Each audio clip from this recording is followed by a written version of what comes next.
आज के वीडियो में हम बात करेंगे फर्टिलिटी बढ़ाने वाली सीड साइकिल आखिरकार क्या है और कैसे ये महिला को जल्दी प्रेग्नेंट होने के लिए हेल्प करती है, या जो महिला लंबे समय तक ट्राई कर रहे हैं प्रेग्नेंट होने के लिए तो उनको कैसे सफलता मिलती है सीड साइकिल के माध्यम से। ये एक नेचुरल तरीका है जो मैं आपको बताऊंगा और आयुर्वेदिक में बहुत ज़्यादा ये तरीका यूज किया जाता है, तो उसकी मैं पूरी जानकारी इस वीडियो में दूंगा।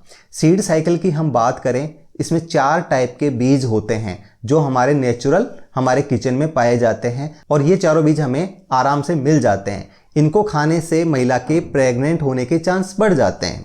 अब ये कैसे बढ़ जाते हैं? ये 2 तरह से काम करते हैं। ये महिला की जो मेंस्ट्रुअल साइकिल है जिसकी एवरेज हम मानते हैं 28 दिन, पर किसी की 30 दिन 32 दिन की आती है, किसी की 25 दिन 26 दिन की आती है।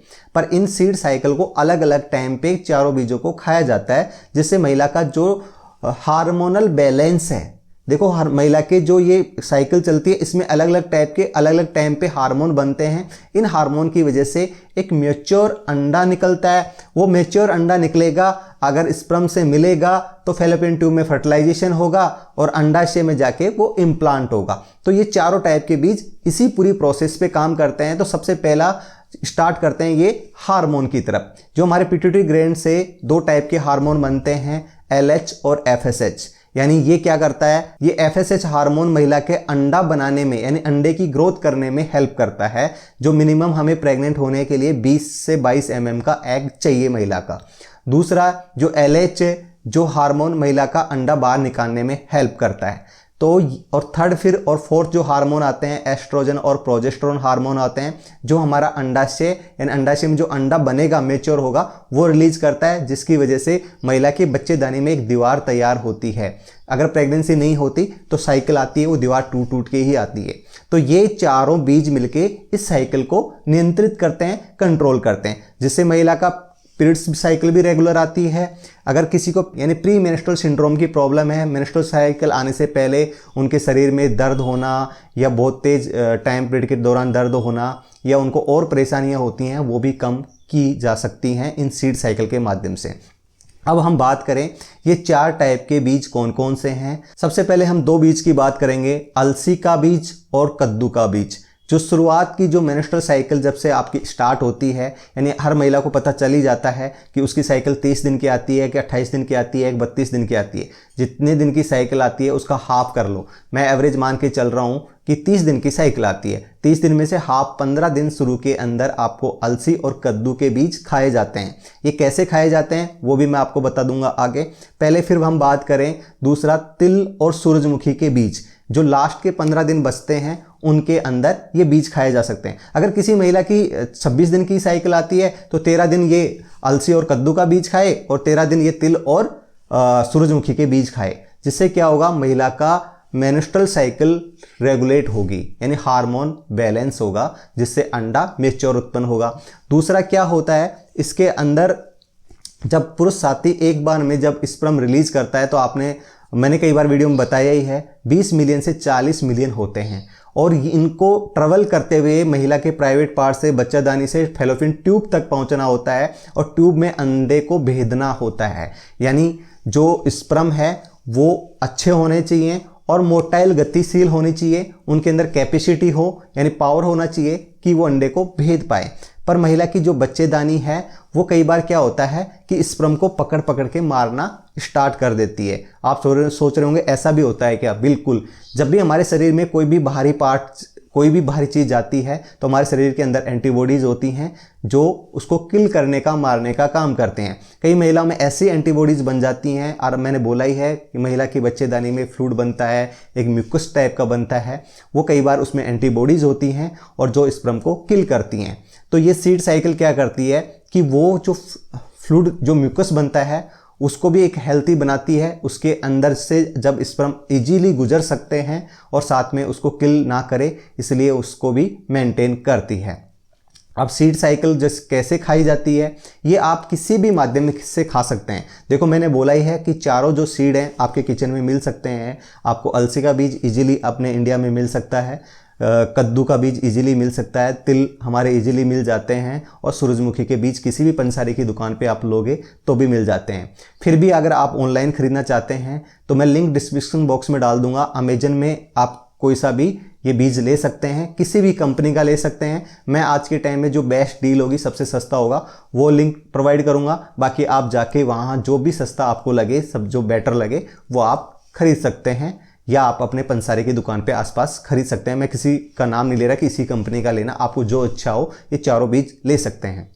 अब इन बीज को आप जो भी अंकुरित दाने हैं उनके साथ खा सकते हैं। ये बीज हैं, आप सब्जी में डाल सकते हैं, फ्राई करते समय डाल सकते हैं, कोई भी चीज़ के साथ आप खा सकते हैं, अंकुरित बीज के साथ खा सकते हैं। आप इनको पिसा के पाउडर बना के अपनी रोटी में थोड़ा थोड़ा सा पाउडर 1-1 ग्राम डाल के आप कैसे भी तरह से इसको खा सकते हैं।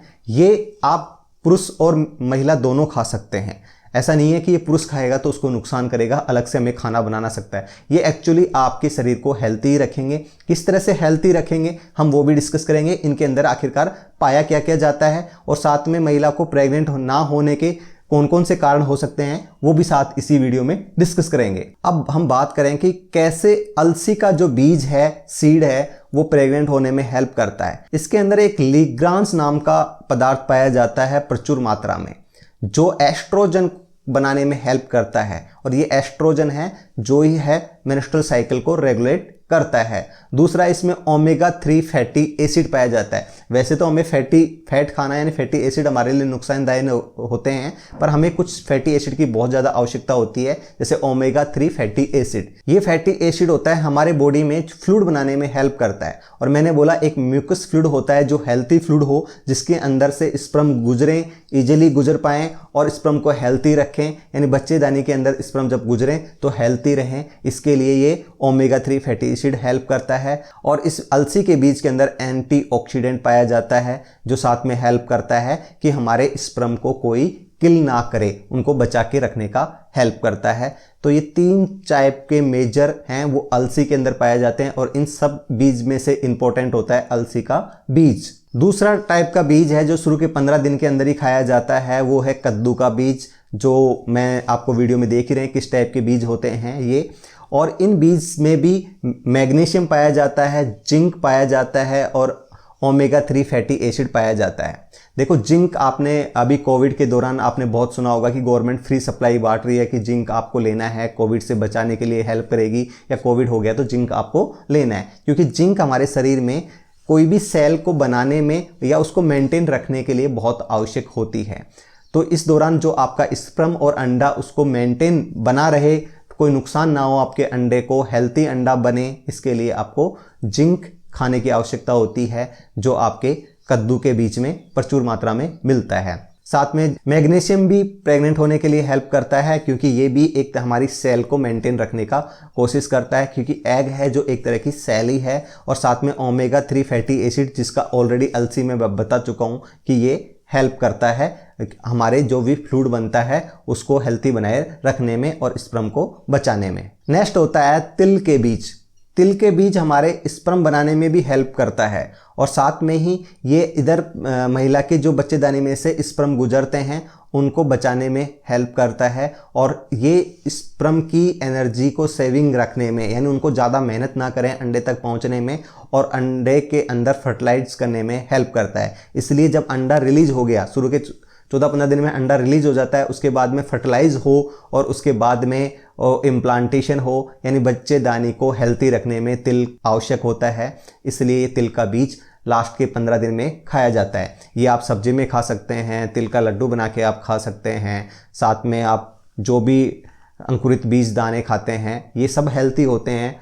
आप सलाद के साथ में आप पाउडर बना के उस पर थोड़ा सा बुरका के आप कैसे भी इन बीज को खा सकते हैं, जैसा आपको टेस्ट लगे, जैसा आपको सूटेबल लगे वैसे आप इनको खा सकते हैं। सूरजमुखी के बीज जो भी हमारे प्रजनन क्षमता यानी प्रेग्नेंट होने के लिए हमारे जो भी रिप्रोडक्टिव सिस्टम होता है उनको हेल्थी रखने का काम करता है। दूसरा, फोलिक एसिड इसके अंदर प्रचुर मात्रा में पाया जाता है, जिसको हम कहते हैं कि आपको प्रेगनेंसी आप चाहते हैं उससे पहले ही आपको फोलिक एसिड की टैबलेट खानी चाहिए, क्योंकि शुरुआत में जो बच्चे का निर्माण होता है माँ के पेट में उसके लिए फोलिक एसिड बहुत आवश्यक है। नहीं तो बाद में जो अंग फोलिक एसिड की कमी की वजह से नहीं बना या कुछ कमी रह गई बच्चे में तो बाद में पूरी नहीं हो सकती। इस वजह से शुरुआत में ही आप 1-2 महीने पहले से फोलिक एसिड स्टार्ट कर दें, पर आपको यहाँ फोलिक एसिड भी मिलेगा सूरजमुखी के बीज में, साथ में विटामिन डी मिलेगा और न्यूट्रिएंट मिलते हैं जो प्रजनन क्षमता को हेल्थी रखते हैं। प्रजनन क्षमता यानी किसी महिला का प्रेग्नेंट होने में दिक्कत कब कब आ सकती है, यानी किसी महिला की एज बढ़ती जा रही है। 30 साल तक हम एज नॉर्मल मानते हैं, यहाँ हेल्थी अंडा बनना स्टार्ट रहते हैं, आराम से बनते हैं। पर 30 साल के बाद में महिला के अंडे ख़त्म होना स्टार्ट हो जाते हैं और 40-45 साल पे अंडे पूरे फिनिश हो जाते हैं। इसलिए हेल्थी अंडे शुरुआत के दिनों में होते हैं, उसके बाद चांस ज़्यादा रहते हैं कि अनहेल्थी अंडे हो। उसी वजह से कई बार देखते हैं कि महिला की एज बढ़ती है तो उससे जो बच्चे होते हैं वो डिफेक्टिव होने के चांस ज़्यादा बढ़ जाते हैं कि अनहेल्थी अंडे बनते हैं।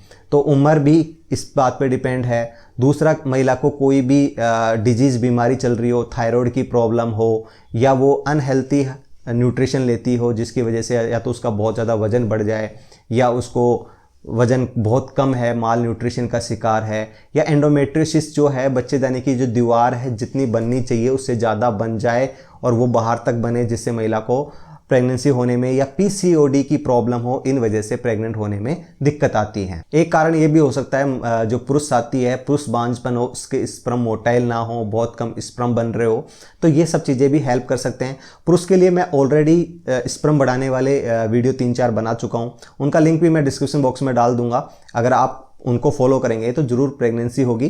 काफ़ी बार मेरे पास ऐसे कमेंट्स भी आते हैं कि सर आपने जो ट्रिक बताई या जो आपने तरीका बताया उससे हमें सफलता मिली, उनको प्रेगनेंसी अचीव हुई। और थैंक यू सो मच जो मैसेज करते हैं, उनसे मुझे उम्मीद होती है कि आपको अगर सफलता मिलेगी तो आप भी ज़रूर मैसेज करेंगे।